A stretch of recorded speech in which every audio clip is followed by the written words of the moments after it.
السلام علیکم ناظرین، میری پیاری بیٹی حسن جہاں، السلام علیکم۔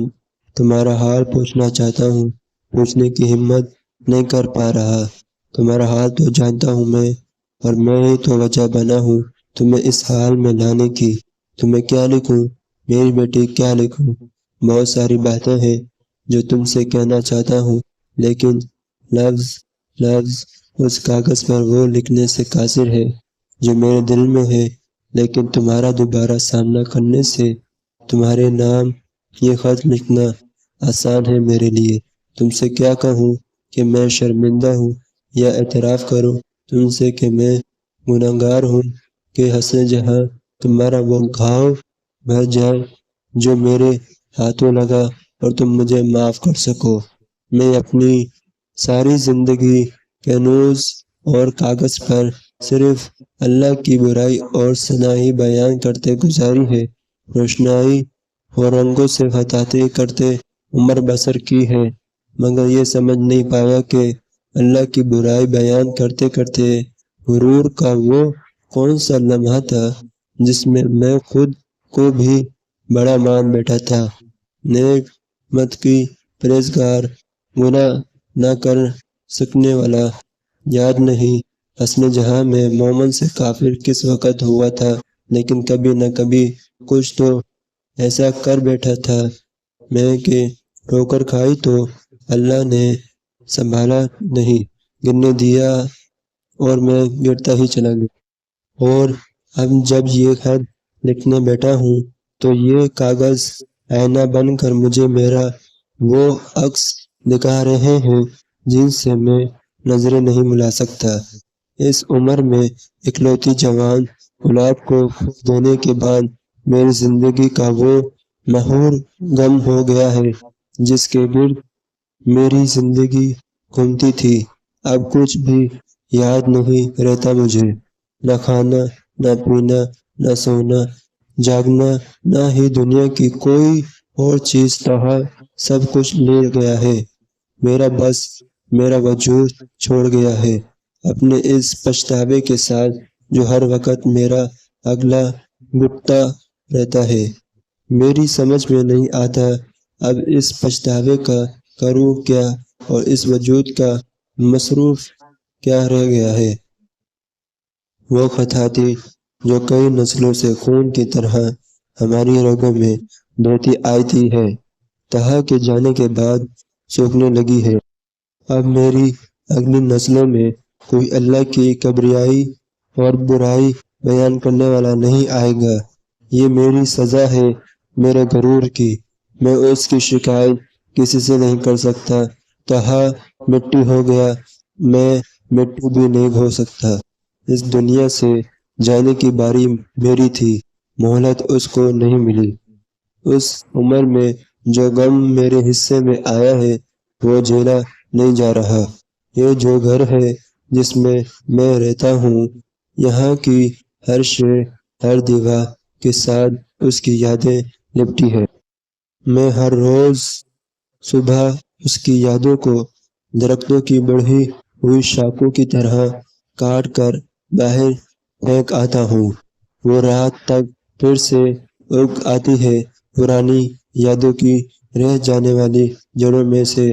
میں یہ فصل کاٹتے کاٹتے تھکنے لگا ہوں۔ گھر تہا سے خالی ہو گیا، اس کی یادوں سے خالی ہونے کو تیار نہیں۔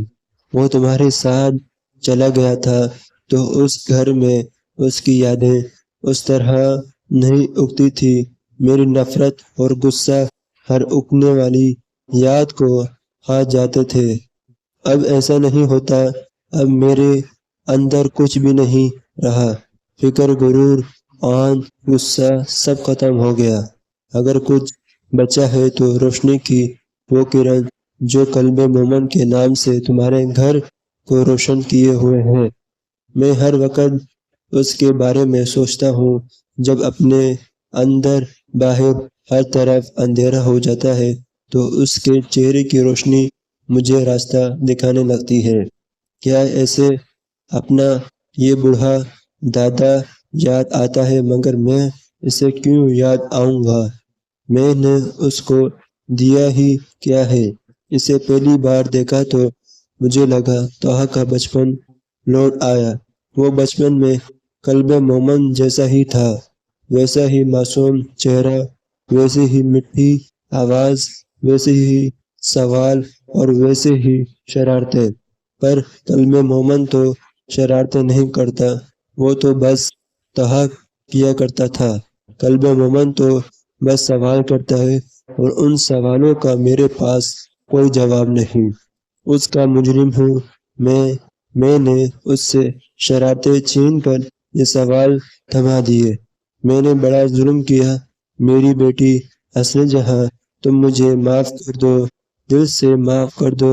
قلب مومن کو میرا بہت پیار دینا، اس سے کہنا وہ اللہ کو ایک خط اپنے دادا کے لیے بھیج لکھے، اللہ سے کہے اس کے دادا کا ہنر اسے واپس کر دے۔ قلب مومن کا ہر خط اللہ کو پہنچ جاتا ہے، وہ تمہارا بیٹا ہے نا، اس لیے۔ والسلام قلب مومن کا دادا۔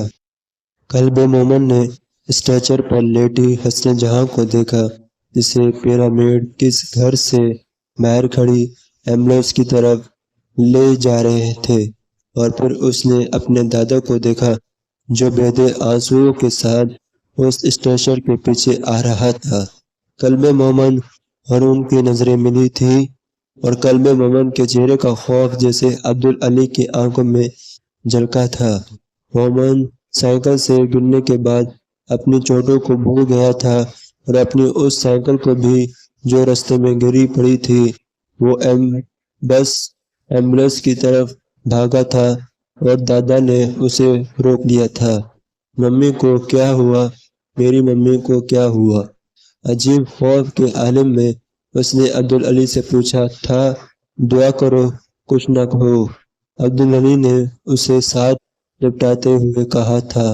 ایمبولینس اب دور جا رہی تھی، اور قلب مومن کو عبدالعلی کی ٹانگوں سے لپٹ کر جیسے عجیب سکون کا احساس ہوا تھا۔ وہ کسی چڑیا کے پیچھے بچے کی طرح کانپ رہا تھا۔ عبدالعلی نے اسے گود میں اٹھا لیا۔ وہاں کھڑے آس پاس کے گھروں میں رہنے والے لوگ اب وہاں سے آہستہ آہستہ جانے لگے تھے۔ دادا کی گود میں چڑھے قلب مومن کی سمجھ میں نہیں آ رہا تھا کہ ان لوگوں کی آنکھوں میں اس کے لیے ترس کیوں تھا۔ وہ اس عمر میں بھی اس احساس کو پہچان سکتا تھا۔ ممی کے پاس جانا ہے۔ اسے ایک دم ماں کی یاد دوبارہ آئی تھی، اور تبھی اس نے عبدالعلی کی آنکھوں سے مسلسل بہتے ہوئے آنسو بھی دیکھے تھے۔ وہ شاید اس کی ممی کے لیے رو رہے تھے۔ قلب مومن نے خود ہی سوچ لیا تھا۔ ان آنسوؤں نے قلب مومن کے دل کو جیسے کچھ اور نرم کیا تھا۔ عبدالعلی کے لیے ICU میں حسن جہاں بے ہوش پڑی ہوئی تھی، اور عبدالعلی کے ساتھ قلب مومن بھی اسے شیشے سے دیکھ کر بری طرح بے چین ہوا تھا۔ ممی کو کیا ہوا ہے دادا؟ اس نے عبدالعلی کے ہاتھ کو بے تابی سے ہلایا تھا۔ اپنی آنکھوں کو رگڑتے ہوئے عبدالعلی نے اس سے کہا، وہ بیمار ہو گئی ہے، اسے بتاتے ہوئے ان کی آواز بھر آئی۔ قلب مومن نے اس بار ان آنسوؤں پر غور کیا۔ آپ کیوں رو رہے ہیں؟ اس بار وہ جیسے پوچھے بغیر نہیں رہ سکا۔ مجھ سے ایک گناہ ہو گیا ہے مومن، عبدالعلی کا جیسے حوصلہ جواب دے گیا۔ مومن کو یکدم یاد آیا، اس کی ماں نے بھی تو کسی گناہ کی بات کی تھی جس کو اس کے باپ نے معاف نہیں کیا تھا، اور اب دادا بھی کسی گناہ کی بات کر رہے تھے۔ ممی نے کہا تھا ان سے بھی کوئی گناہ ہوا تھا۔ اس نے بے اختیار عبدالعلی سے کہا، نہیں، تمہاری ممی نے کوئی گناہ نہیں کیا مومن، یہ میرے گناہ کی سزا ہے۔ وہ بلک بلک کر رونے لگے تھے۔ قلب مومن کو اس لمحے عبدالعلی پر بہت ترس آیا۔ اس کا دل چاہا وہ انہیں اپنے ساتھ لگا کر تھپکے جیسے وہ اسے تپکتے تھے۔ اللہ تعالیٰ، کیا ہم سب کو سزا دیتے ہیں، مجھے ان سے بہت ڈر لگتا ہے دادا۔ عبدالعلی کا ہاتھ وہ دوبارہ تھامتے ہوئے قلب مومن نے جیسے اپنا خوف ان کی جھولی میں ڈالا۔ اللہ سزا نہیں دیتا، ہم سب دیتے ہیں۔ انہوں نے جیسے اس ننھے بچے کے دل سے اس خوف کو مٹانے کی کوشش کی کہ اللہ تعالیٰ ہم سے سزا دینے کو کہتے ہیں۔ مومن، مجھ سے وہ سوال مت پوچھو جس کا جواب میرے پاس نہیں۔ اس نے عبدالعلی کو ایک بار پھر پھوٹ پھوٹ کر روتے دیکھا تھا۔ ICU کے شیشے سے اس نے بستر پر آنکھیں بند کیے لیٹی ہوئی حسن جہاں کو دیکھا۔ قلب مومن کو اس وقت احساس ہوا اسے صرف حسن جہاں کی ضرورت تھی، بابا کی نہیں۔ وہ ان کے بغیر رہنا سیکھ چکا تھا، وہ حسن جہاں کے بغیر رہنا سیکھنا نہیں چاہتا تھا۔ اگلے 2 دن وہ دادا کے ساتھ ہاسپٹل جاتا رہا اور پھر اس نے بالآخر حسن جہاں کو آنکھیں کھولتے دیکھ لیا تھا، لیکن یہ وہ آنکھیں نہیں تھی جنہیں وہ ہمیشہ سے دیکھتا آیا تھا۔ یہ آنکھیں خالی تھیں، ان میں کچھ بھی نہیں تھا۔ اس 8 سال کے بچے نے وہ تبدیلی محسوس کی تھی اور بڑی شدت سے کی تھی۔ کچھ ہوا تھا اس کی ماں کو، مگر کیا ہوا تھا یہ وہ جان نہیں پا رہا تھا۔ ممی آپ ٹھیک ہو گئی؟ میں نے اتنی دعائیں کی تھی۔ اس نے حسن جہاں سے لپٹ کر جیسے اس میں وہی گرمی، وہی تمازد ڈھونڈنے کی کوشش کی جو ہمیشہ سے وہ اس کی آغوش میں محسوس کرتا تھا۔ حسن جہاں نے اسے لپٹا لیا تھا۔ قلب مومن نے اسے کہتے سنا، میں نے بھی بڑی دعائیں کی تھی، میری تو دعا قبول نہیں ہوئی۔ قلب مومن نے حسن جہاں کا چہرہ دیکھنے کی کوشش کی، مگر عبدالعلی کی آواز نے اسے اپنی طرف متوجہ کر لیا۔ اس نے انہیں ہاتھ جوڑتے حسن جہاں سے کہتے سنا، آپ کو معاف کر دوں گی، اپنے آپ کو کیسے کروں گی؟ وہ کیا پہلی تھی جو عبدالعلی حسن جہاں کی گفتگو میں پنہاں تھی؟ وہ کیا گناہ تھا جو انہیں سزا دے کر گیا تھا؟ اور وہ کیا شے تھی جس سے وہ محروم ہوئے تھے؟ قلب مومن سمجھ نہیں پایا۔ سمجھ میں آئی تھی تو صرف ایک بات، وہ دونوں اب اس کے باپ کی بات نہیں کرتے تھے اور اس کو پہلے کی طرح ڈھونڈ بھی نہیں رہے تھے۔ مگر قلب مومن اب حسن جہاں سے کوئی ایسی بات نہیں پوچھنا چاہتا تھا جو اس کی ماں کو رلاتی، اور پتہ نہیں کیوں اسے لگتا تھا وہ یہ سوال کرے گا تو اس کی ماں روئے گی۔ اللہ کو ایک اور خط لکھنا ضروری ہو گیا تھا، کیونکہ قلب مومن کو کوئی جواب اپنی دنیا اور اپنے رشتوں سے نہیں مل رہا تھا۔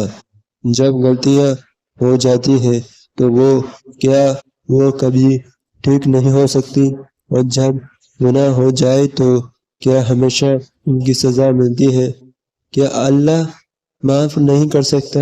قلب مومن کو اب اللہ تعالیٰ سے یہی سوال کرنے تھے، کیونکہ وہ اپنے گھر میں 2 لوگوں کو تکلیف میں دیکھ رہا تھا اور وہ اس تکلیف کی جڑ کو کھوجنا چاہتا تھا۔ جنگل میں تنے پر دھرا اس کا لیٹر باکس غائب تھا۔ قلب مومن کو چند لمحے اپنی آنکھوں پر یقین ہی نہیں آیا، وہ شاید کسی غلط جگہ پر آ گیا تھا، راستہ بھول کر۔ آخر وہ اتنے دنوں کے بعد آیا تھا اس جنگل میں، مگر قلب مومن کبھی راستہ نہیں بھولتا تھا۔ صدمے کی کیفیت میں وہ اس درخت کے گرے ہوئے تنے کے ساتھ ساتھ آس پاس بہت سارے دوسرے گرے ہوئے درختوں پر بھی چڑھ چڑھ کے اپنے لیٹر باکس کو ڈھونڈتا رہا۔ اسے اپنے لیٹر باکس کا کہیں نام و نشان بھی نہیں ملا تھا۔ بے حد مایوسی کے عالم میں وہ اس دن واپس گھر آیا تھا اور اپنے کمرے میں جاتے ہی وہ جان ہو گیا تھا۔ وہ لیٹر باکس ایک بیگ میں پڑا تھا۔ بیگ کی کھلی زپ سے آدھا اندر اور آدھا باہر۔ قلب مومن یقینی کیفیت میں اس لیٹر باکس کو دیکھتا رہا۔ ممی کو کیسے پتا تھا کہ اس نے وہ لیٹر باکس وہاں اس جنگل میں اس درخت پر رکھا تھا اور وہ اس کے اندر خط ڈالتا تھا؟ کیا انہیں یہ بھی پتا تھا کہ اسے مزید سوچنے کا موقع نہیں ملا؟ وہ حسن جہاں کی آواز تھی جس نے اسے چونکایا تھا۔ مومن، ہم پاکستان جا رہے ہیں۔ وہ بے اختیار پلٹا تھا۔ حسن جہاں کمرے کے دروازے میں کھڑی تھی۔ کیوں وہ حیران ہوا تھا؟ وہ جانتا تھا اس کی ماں کا تعلق پاکستان سے تھا، مگر اس کا تو نہیں تھا۔ رہنے کے لیے اب ہم یہاں نہیں رہیں گے، پاکستان میں رہیں گے۔